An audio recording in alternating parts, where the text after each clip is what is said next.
I had been solving a whole bunch of successive percentage change problems.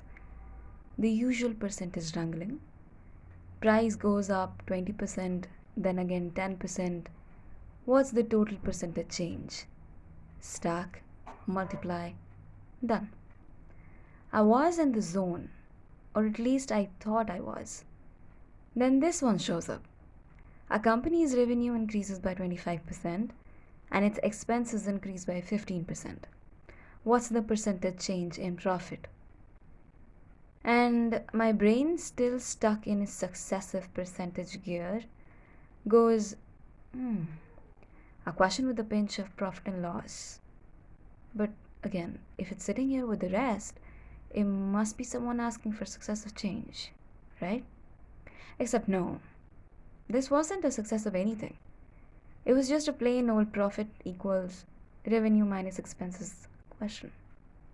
But because I had been churning through those back to back percent layer cakes, my mind saw two changing quantities and just assumed compound logic.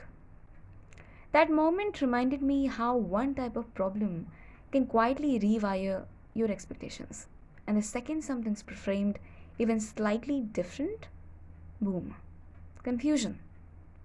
As soon as I understood this, I made a clear mental and physical note.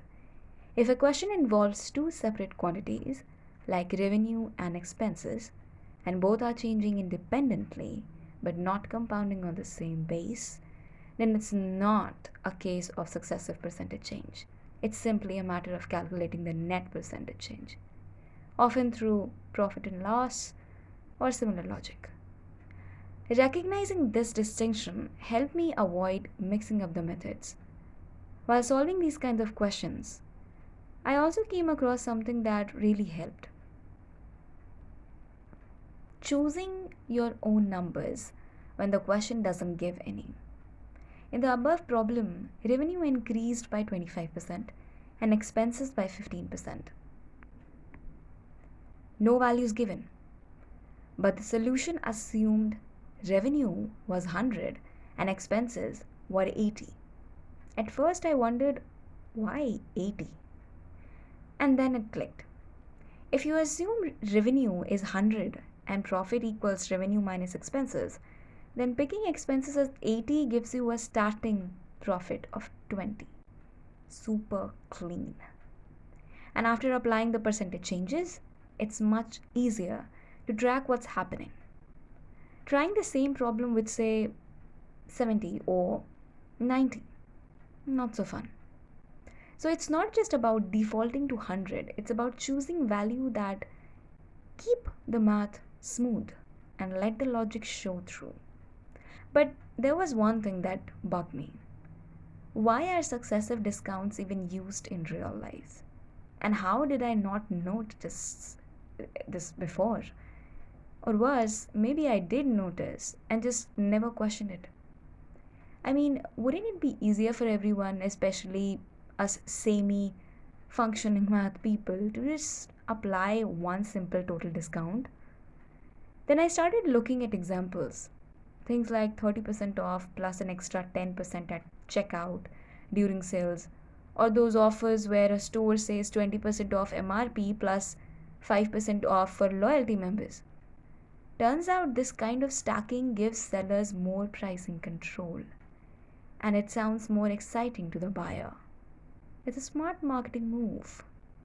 You get a layered discount that feels more personalized or exclusive, and you're less likely to question whether it's the best deal out there.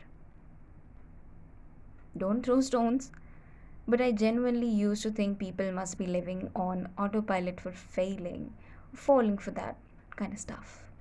Like, really? Two-step discounts? But then I came across studies in behavioral economics that showed it's not just autopilot, it's psychology. People perceive two layered discounts as more appealing than one flat discount, even if the actual savings are smaller. Wild, but true. What I understood is successive percentage change isn't just some neat back to back math trick.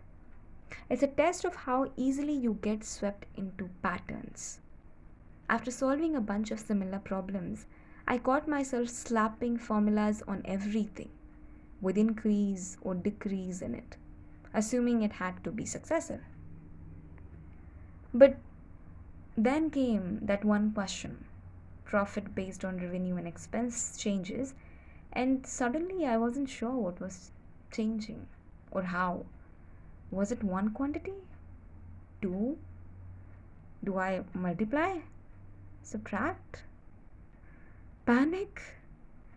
That's when it hit me. Sometimes it's not just about how fast you calculate, but how well you notice what's actually being changed and in what order. Slowing down to ask just that saved me more than any trick or shortcut. Turns out a second of clarity beats 5 steps of calculation.